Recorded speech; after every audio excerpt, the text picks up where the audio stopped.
요한복음 19장 한 절씩 교독하도록 하시겠습니다. 이에 빌라도가 예수를 데려다가 채찍질하더라. 군인들이 가시나무로 관을 엮어 그의 머리에 씌우고 자색옷을 입히고 앞에 가서 이르되 유대인의 왕이여 평안할지어다 하며 손으로 때리더라. 빌라도가 다시 밖에 나가 말하되 보라, 이 사람을 데리고 너희에게 나오나니 이는 내가 그에게서 아무 죄도 찾지 못한 것을 너희로 알게 하려 함이로라 하더라. 이에 예수께서 가시관을 쓰고 자색옷을 입고 나오시니 빌라도가 그들에게 말하되 보라, 이 사람이로다 하며 대제사장들과 아래 사람들이 예수를 보고 소리질러 이르되 십자가에 못 박으소서, 십자가에 못 박으소서 하는지라. 빌라도가 이르되 너희가 친히 데려다가 십자가에 못 박으라. 나는 그에게서 죄를 찾지 못하였노라. 유대인들이 대답하되 우리에게 법이 있으니 그 법대로 하면 그가 당연히 죽을 것은 그가 자기를 하나님의 아들이라 함이니라. 빌라도가 이 말을 듣고 더욱 두려워하여 다시 관정에 들어가서 예수께 말하되 너는 어디로 붙었냐 하되 예수께서 대답하여 주지 아니하시는지라. 빌라도가 이르되 내가 말하지 아니하느냐? 내가 너를 놓을 권한도 있고 십자가에 못 박을 권한도 있는 줄 알지 못하느냐? 예수께서 대답하시되 위에서 주지 아니하셨더라면 나를 해할 권한이 없었으리니 그러므로 나를 내게 넘겨준 자의 죄는 더 크다 하시니라. 이러함으로 빌라도가 예수를 놓으려고 힘썼으나 유대인들이 소리질러 이르되 이 사람을 놓으면 가이사의 충신이 아니니이다. 무릇 자기를 왕이라 하는 자는 가이사를 반역하는 것이니이다. 빌라도가 이 말을 듣고 예수를 끌고 나가서 돌을 깐 뜰 히브리 말로 가바다에 있는 재판석에 앉아 있더라. 이 날은 6월절의 준비일이요 때는 제6시라. 빌라도가 유대인들에게 이르되 보라, 너희 왕이로다. 그들이 소리 지르되 없이하소서, 없이하소서, 그를 십자가에 못 박게 하소서. 빌라도가 이르되 내가 너희 왕을 십자가에 못 박으랴? 대제사장들이 대답하되 가이사 외에는 우리에게 왕이 없나이다 하니 이에 예수를 십자가에 못 박도록 그들에게 넘겨주니라. 그들을 예수를 맡음에 예수께서 자기의 십자가를 지시고 해골 히브리 말로 골고다이라 하는 곳에 나가시니 그들이 거기서 예수를 십자가에 못 박을세 다른 두 사람도 그와 함께 좌우편에 못 박으니 예수는 가운데 있더라. 빌라도가 배를 써서 십자가 위에 붙이니 나사렛 예수 유대인의 왕이라 기록되었더라. 예수께서 못 박히신 곳이 성에서 가까운 거로 많은 유대인이 이 표를 읽는데 히브리와 로마와 헬라 말로 기록되었더라. 유대인의 대제사장들이 빌라도에게 이르되 유대인의 왕이라 쓰지 말고 자칭 유대인의 왕이라 쓰라 하니 빌라도가 대답하되 내가 쓸 것을 썼다 하니라. 군인들이 예수를 십자가에 못 박고 그의 옷을 취하여 네 깃에 나누어 각각 한 깃씩 얻고 속옷도 취하니 이 속옷은 호지 아니하고 위에서부터 통으로 짜는 것이라.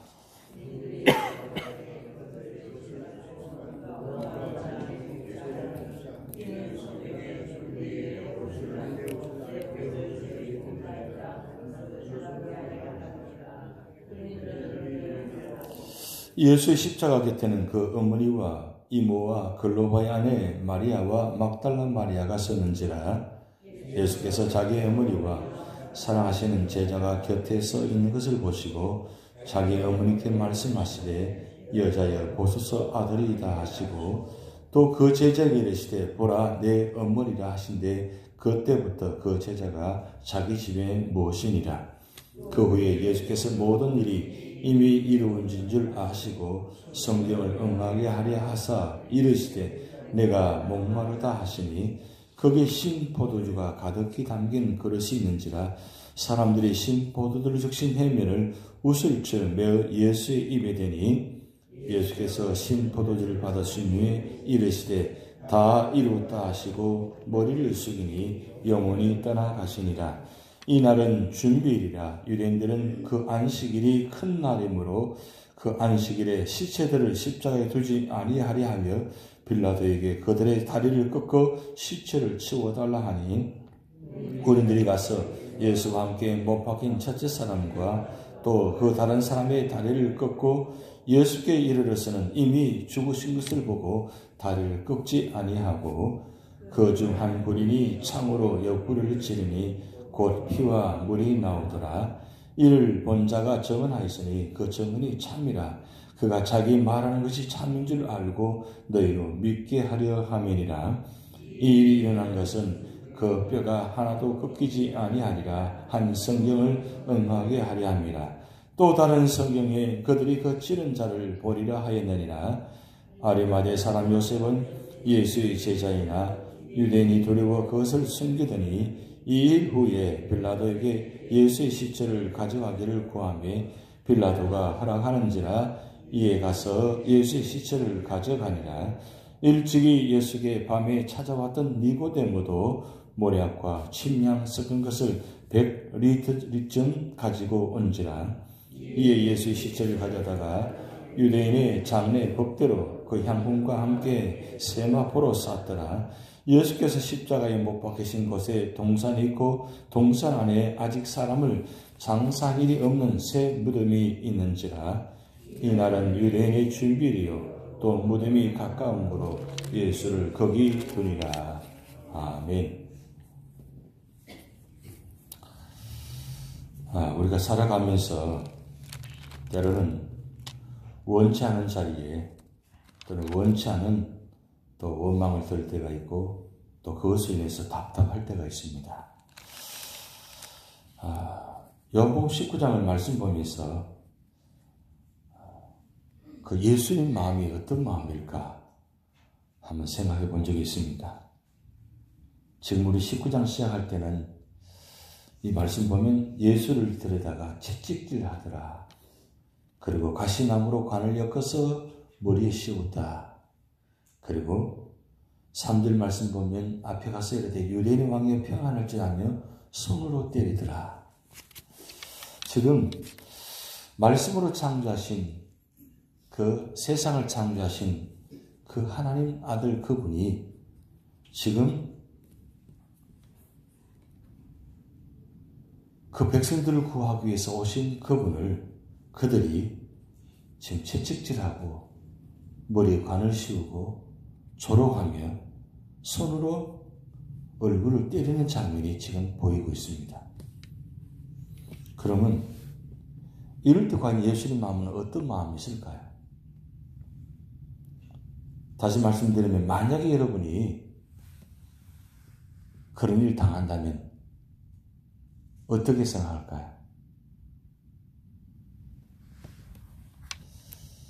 예수님은 신성을 갖고 있는 분입니다. 지금은 완전히 인생의 모습을 보여주지만 사실은 아직도 신성을 갖고 있는 분입니다. 오병이의 기적을 일으키시고 죽은 자를 살리시는 그분입니다. 그분이 지금 얼굴에 손을 맞고 있고 채찍질을 맞고 있고 가시걸면을 쓰고 있는 이 장면입니다. 왜 이렇게 하시면 됩니까? 우리가 신앙생활 하면서 우리 가는 길을 이미 다 알고 있다고 했습니다. 욥의 고백처럼 욥기 23장 10절 말씀에 내가 가는 길을 오직 그가 하시나니 나를 단련하신 후에는 내가 순금같이 되어 나오리라. 욥기의 말씀처럼 오늘 예수님께서 지금 순금이 되시기 위해서 이렇게 하시는 겁니까? 답답한 일이 있고 원망받을 때가 있고 나는 분명히 잘한다고 했는데 다른 사람이 오해해서 나를 그렇게 비난하고 채찍질하고 손을 댄다면 여러분은 어떻게 하실 것 같습니까? 아무도 화를 내겠죠. 참지 못해서 같이 함께 대들겠죠. 그 사람이 나에게 손을 대면 나는 100배로 갚아주려고 하겠죠. 근데 예수님은 끝까지 그렇게 하지 않으셨습니다. 왜 그렇게 하신 겁니까? 결국 그 자리에 참으심이, 그 자리에 인내하심이, 그리고 결국은 십자가를 지심이 결국은 온 인류를 구원하시기 위함이기 때문입니다. 그럼 그 사람들은 왜 그렇게 살았을까요? 왜 채찍질하고 손바닥을 때리고 그렇게 했을까요? 그건 예수님께서 십자가에 달리셔서 첫 번째 제 십자가상의 7원의 1은 첫 번째 말씀을 다 보여주시고 있습니다. 그 십자가상의 7원 중에 첫 번째가 무슨 말씀입니까? 아버지, 저희를 사하여 주옵소서.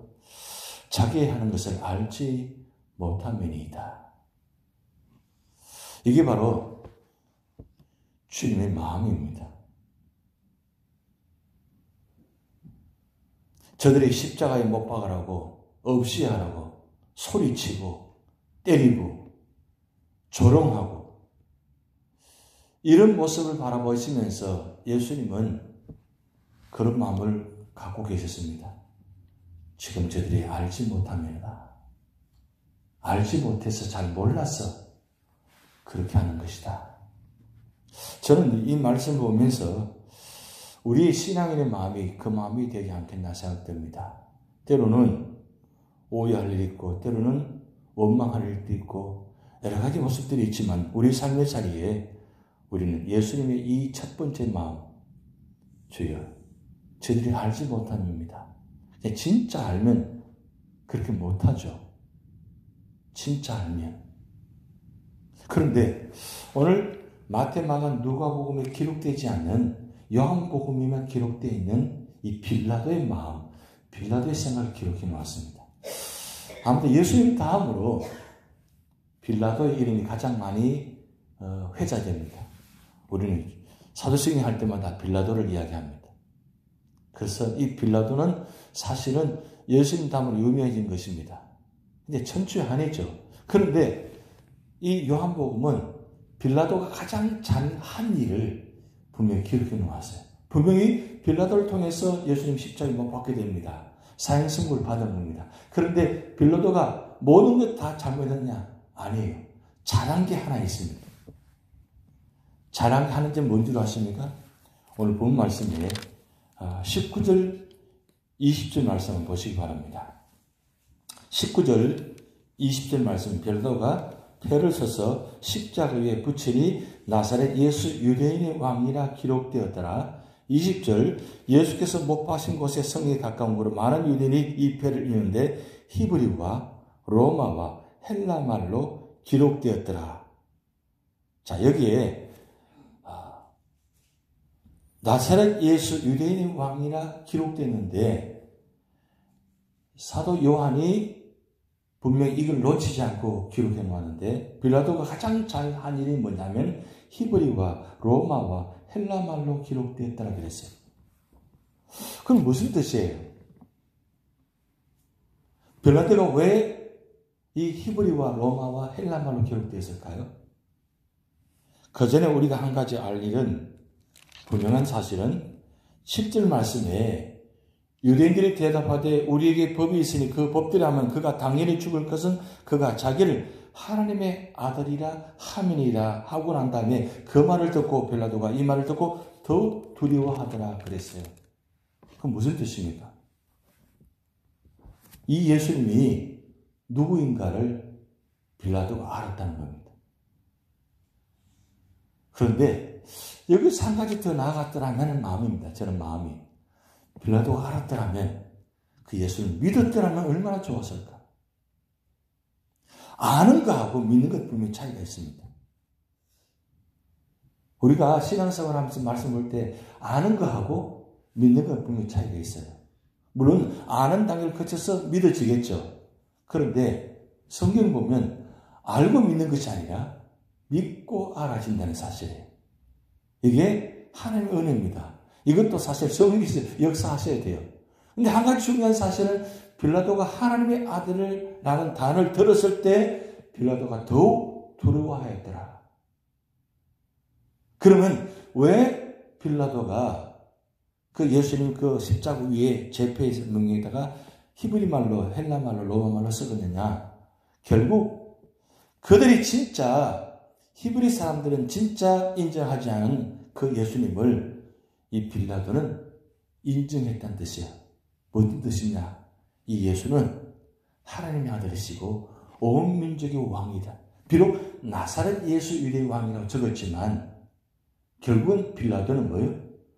온 민족의 왕이다. 히브리 말, 로마 말, 헬라 말을 썼다는 것은 모든 민족의 왕이라는 뜻이에요.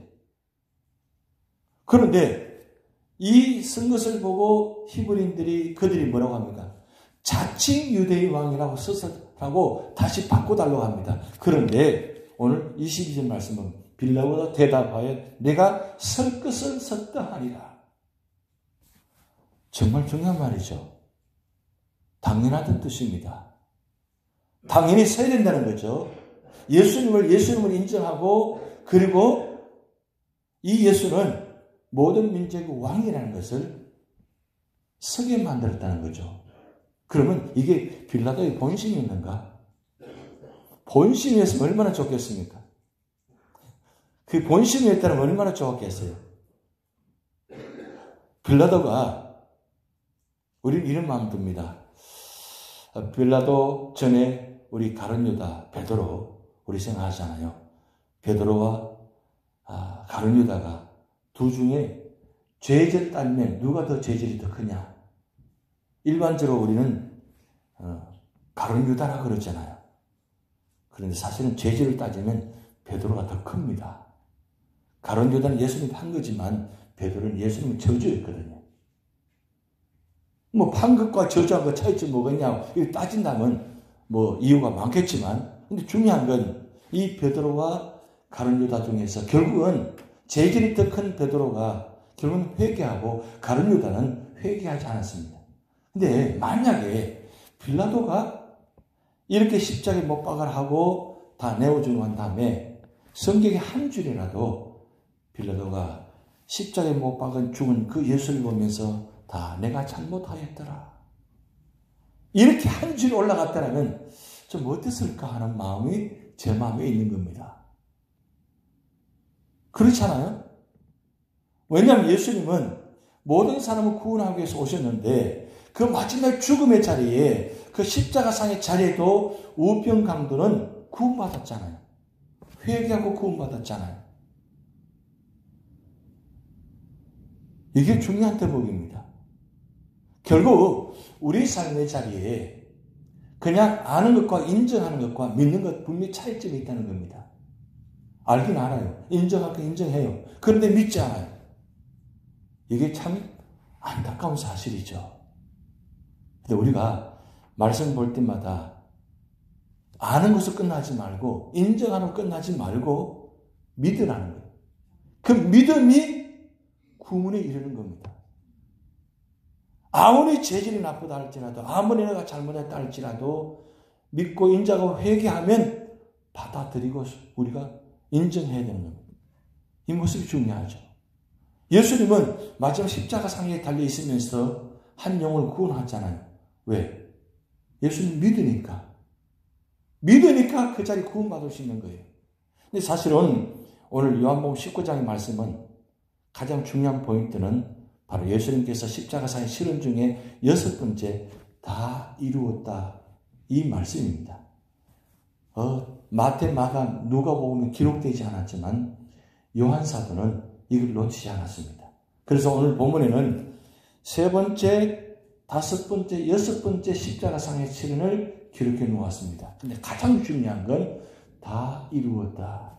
뭘 다 이루었다는 겁니까? 인류의 모든 죄를 십자가에 죽으신 말미암아 친히 대속제물이 되시고 다 이루었다는 거예요. 이게 오늘 우리 중요한 말씀입니다.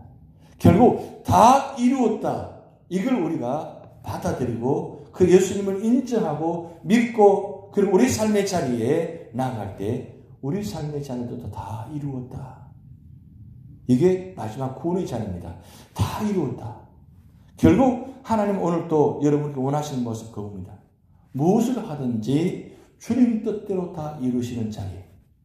오늘 말씀 보면 마태, 마가, 누가복음, 요한복음 동일합니다. 예수님께서 마지막까지 말씀을 이루시려고, 아니 십자가상에서도 그 고통스러운 가운데도 어떻게 7마디 할 수 있어요? 우리는 한마디도 말 못할 거예요. 왜? 십자가 너무 고통스러우니까. 한마디도 말 못하고 죽을지도 몰라요. 그런데 예수님은 구약에 예언된 말씀을 그걸 이루려고 마지막까지 몸부림치는 장면. 그게 최후의 바로 신성의 모습입니다. 예수님께서 십자가상에 올라가기 전에 3년 동안 오병의 기적 기르시고 죽은 자를 살리시고 이런 모든 장면 기적 중에서 가장 큰 기적은 이 장면입니다. 십자가상에서 마지막까지 말씀을 이루시는 것. 이것이 가장 큰 기적입니다. 이걸 보여주시려고 십자가상에 7년까지 하신 거예요. 영원히 떠나가시더라까지 완전히 말씀을 이루신 거예요. 그러면 오늘 우리 예수 믿는 사람으로서 우리가 삶의 자리에서 오늘 어떤 모습을 살아가야 되느냐? 결국 우리도 주님과 같이 어떤 삶의 자리에 있다 할지라도, 어떤 힘든 일이 있다 할지라도, 어떤 상황이 있다 할지라도 말씀을 이루는 자리 되시기 바랍니다. 말씀이 이루어지면 그 말씀이 이루는 자리에 어떤 역사가 나타납니까? 주님의 영광이 드러나고 은혜와 진리가 충만합니다. 그러니까 결국 말씀대로 우리가 순종하면 말씀이 육신이 되어 우리 가운데 임하셔서 그 역사를 통해서 주님의 영광이 나타나고 그리고 구원의 자리가 되고 우리 삶의 자리에 은혜와 진리가 충만합니다. 여기까지 가기가 우리가 참 힘듭니다. 여러분 말씀대로 순종하고 말씀대로 살기가 얼마나 힘듭니까? 그런데 주님은 심지어 원수들이 있거든 채찍질하는 못 박는 그들까지도 어떻게 해요? 구원하시려 하는 마지막까지 몸부림치는 모습. 그게 바로 예수님 모습이고 그 예수님 모습을 오늘 우리에게 보여주신 거예요. 왜 이렇게까지 하셨느냐? 왜 이런 모습을 보여주셨느냐? 그것도 마태, 마가, 누가, 요한복음에 한 복음만 기록해야 되는데 4복음서에 기록하신 이유가 무엇입니까? 반복대로 기록하신 이유가 무엇입니까? 오늘 우리에게 말씀하시는 거예요. 어떤 상황 가운데도 말씀에 순종하고 말씀대로 이루라고. 내 뜻대로 이루지 말고 나여 하지 말고 주여 하라는 거예요. 심지어 원수 앞에서 주여 하라는 거예요. 돌을 들고 던지고 싶은 마음이 있다 할지라도 주여 하라는 거예요. 그것이 주님의 마음이고 우리 예수 믿는 사람의 마음이 되셔야 됩니다. 그럴 때에 여러분 삶의 자리에 구원의 역사가 나타납니다. 왜 은혜가 없어요? 왜 말씀을 들어도 은혜가 되지 않아요? 왜 말씀을 들어도 들리지 않아요? 왜 말씀을 보도 보여지지 않아요? 왜 그런가요? 내 만 무엇이 채워져 있습니까? 내 고집, 내 아집으로 가득 채워진 내 안의 모습. 이것 가지고는 절대 말씀이 들리지 않습니다. 말씀 받을 수가 없어요. 말씀 볼 수가 없어요. 그런데 예수님은 어떻게 하셨어요? 마지막까지 우리 모습 보여주셨잖아요. 이렇게 해야만 구원이 나타난다는 거예요. 결국 예수님 당신이 죽어야만 구원이 이루어져요. 그럼 무슨 말씀입니까? 내가 죽어야만 내 고집, 아집 이런 게 다 죽어야만 그게 열매가 맺히고 구원의 자리가 된다는 사실이에요. 구원은 그냥 이루어질 때 아닙니다. 여러분 한 영혼 구원하고 한 생명 돌아보자 우리가 지금 표를 보고 있잖아요. 한 영혼 구하는 게 쉬운 일이 절대 아닙니다. 저 한 영혼 구원은 내가 죽어야만 한 영혼이 구원이 되는 거예요. 오늘 여러분 자리에 내가 과연 무엇으로 채워졌는가? 예수님은 끝까지 말씀으로 채우셨습니다. 그리고 그 말씀에 순종했습니다. 끝까지 말씀만 생각했어요. 고통스러운 것보다 고통스러운 생각보다도 원망하고 불편한 생각보다도 말씀만 생각하셨어요. 말씀만 생각하시면서 말씀만 이루시려고 끝까지 그것만 참으신 거예요. 그러니까 그게 바로 신성의 능력입니다. 하나님께서 오늘 우리에게 무엇으로 힘을 주십니까? 말씀을 이루려고 몸부림치는 그 모습 가운데 주님은 성령을 보내셔서 여러분 생각과 마음을 붙잡아 주셔서 그 말씀을 이루어지는 자리, 그 자리가 되어질 때 그 자리에 놀라운 구원의 역사가 나타납니다. 오늘도 이런 놀라운 구원의 역사가 나타나기를 주님으로 축복드립니다. 다 같이 주기도문 하시겠습니다.